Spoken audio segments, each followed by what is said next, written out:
कई ऐसे हमारे दर्शक हैं जिन्होंने अपने अपने परेशानियों को लेकर सवाल भेजे हैं, तो उनका भी हम सवाल लेते हैं और आपसे उपाय जानते हैं। तो पहला सवाल बड़ोदरा से रीमा रेड्डी का सवाल है। उम्र है 73 साल, खून में रूमेटाइड आर्थराइटिस डिटेक्ट हुआ है, शुरुआती स्टेज है। स्वामी जी आयुर्वेदिक ये उपाय जानना चाहती हैं। रामा रेड्डी का सवाल है स्वामी जी। चलो ये कर रोमेटाइड।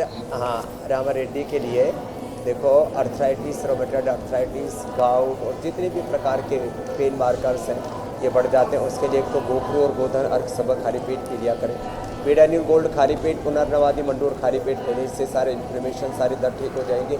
चंद्र प्रभावटी, गोक्षरादि गुग्गुल, लाक्षादि गुग्गुल अपने आवश्यकता के अनुसार, जब बहुत ज़्यादा दर्द है तो ऑर्थोग्रिट और उसमें यूरिक एसिड बढ़ा हुआ तो चंद्र प्रभा गोक्षरादि, नाड़ीगत बात है सैटिका पेन आदि और 33 के 33 वर्टिब्रा में पेन है तो फिर त्रियोदशा गुग्गुल, नहीं तो एलोवेरा गिलोय पारिजात निकुंड सहजने का रस, हल्दी मेथी सोठ का पाउडर, ये ऐसे एलोवेरा जूस, सिंपल सी चीज़ें, इससे रोमेटाइड आर्थराइटिस पूरा ठीक हो जाता है। बस दही, छाछ, नींबू अचार, टमाटर, खटाई का सेवन ना करें, सूक्ष्म व्यायाम और प्राणायाम अवश्य करें।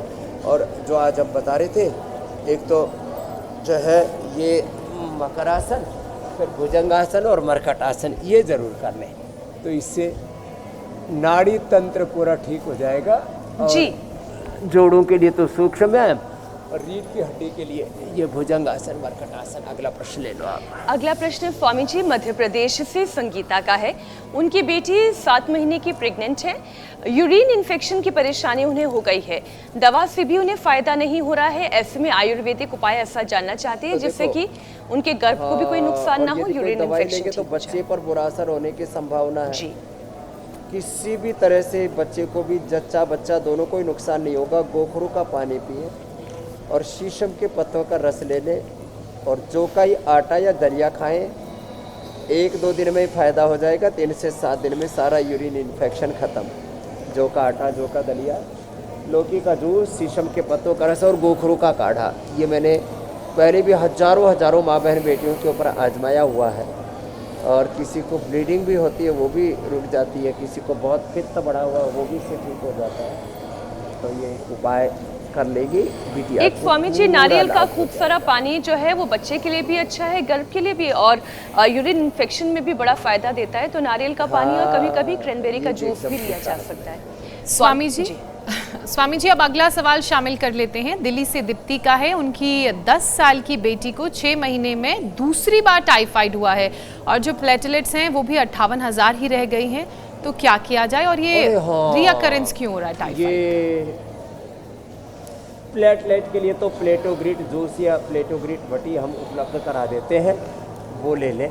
और देखो, टाइफाइड के लिए तो मुनक्का, खूब कला, अंजीर, ये हमने पहले कई बार, खूब कला करीब 2 ग्राम, मुनक्का 5 से 7, अंजीर 2-3, इनकी चटनी बना के अच्छे से फिर उबाल करके 400 ग्राम पानी का 100 ग्राम बच जाए तो छान के पिला दे परहेज में। केवल चीकू या केवल खिचड़ी लें और सब खाना पीना बंद कर दे। 3 से 7 दिन में 100% टाइफाइड ठीक हो जाता है। अब तो रेडीमेड टाइफोग्रिट ले लें और फीवोग्रिट ले लें तो टाइफाइड बुखार दोनों ही ठीक हो जाएंगे। प्लेटलेट के लिए प्लेटोग्रिट बता दिया, नहीं तो अनार, पपीते के पत्तों का रस, वीटग्रास, एलोवेरा, गिलोय, पपीते के पत्तों का रस, बस ये जूस पिला दें। एकदम से प्लेटलेट 40-50 हज़ार से सीधा 1-1.5-2-3 लाख तक पहुंच जाएगा। ये हमारा लाखों रोगियों पर किया हुआ अनुभव। तो ऐसे बहुत सारे प्रश्नों को हम हर दिन अपने कार्यक्रम में शामिल करते रहेंगे। अगर आप भी चाहते हैं सेहत से जुड़ी हुई परेशानियों का समाधान, तो आप अपना सवाल भेज दीजिए हमें। हमारा व्हाट्सएप नंबर इंडिया टीवी पर फ्लैश हम कर रहे हैं 9350593505, और आप हमें ईमेल भी कर सकते हैं mail@indiatvnews.com। स्वामी जी हर दिन रोजाना बहुत सारे सवाल आते हैं, उनका समाधान हम आपसे जानते हैं। अब आज आपसे विदा लेने का वक्त हो गया है। कल फिर मुलाकात होगी और फिर से रोगों के खिलाफ हमारी जंग जारी रहेगी। एक आह्वान में करता हूँ, जब भी किसी का जन्मदिन हो जी, और कल रक्षाबंधन भी हवन के साथ मनाना, जन्मदिन मनाते समय मोमबत्ती जला करके फिर बुझा देते हैं तो जीवन का दिया भी जल्दी बुझने की संभावना है। तो एक बार बहुत बहुत बधाई, बहुत बहुत अभिनंदन। ऐसे संदेश भी हम इंडिया टीवी के माध्यम से देते हैं। बहुत बहुत धन्यवाद। प्रणाम स्वामी जी।